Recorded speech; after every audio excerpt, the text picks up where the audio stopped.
السلام علیکم سامعین، 13 ربیع الاخر کی تاریخ شروع ہو چکی ہے، 5 اکتوبر ہے۔ خبر کا عنوان ہے تنخواہ آج بھی نہیں ملی۔ یہ معاملہ اردو زبان کے مشہور روزنامہ راشٹریہ سہارا کا ہے۔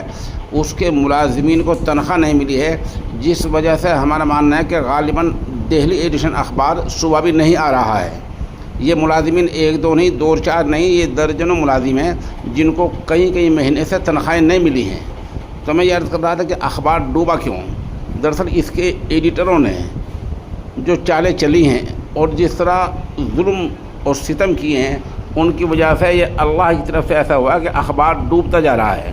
مثال کے طور پر میں نے صبح سید فیصل علی کا ایک واقعہ بتلایا تھا، لیکن 2-3 صاحب کے فون آئے کہ بڑے اچھے آدمی تھے، آپ سنیے، سب دھیان سنیے۔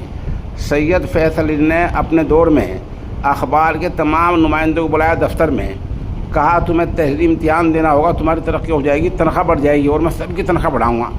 سب بیچارے کرایہ لگا کر آئے، امتحان دیا۔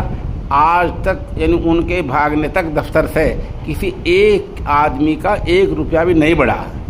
یہ جھانسا انہوں نے سہارا ٹی وی اردو کو دیا، یہ جھانسا اردو روزنامہ کے نمائندے کو دیا، تو اس طرح جھانسا دیتا رہا اور لوگوں کو گمراہ کرتا رہا۔ نتیجہ آخر یہ ہوا کہ ایک دن بھاگنا پڑا۔ اس طرح اور بہت سارے واقعات ہیں، ان کے بھی دوسروں کو بھی میں بتدریج آہستہ سے بتاؤں گا کہ اخبار ڈوبا کیوں ہیں، اور جو اخبار والا اس طرح کرے گا وہ دوسرا اخبار بھی ڈوبنے میں دیر نہیں لگے گی۔ حال انجام دیر سویر سب کا یہی ہونا ہے۔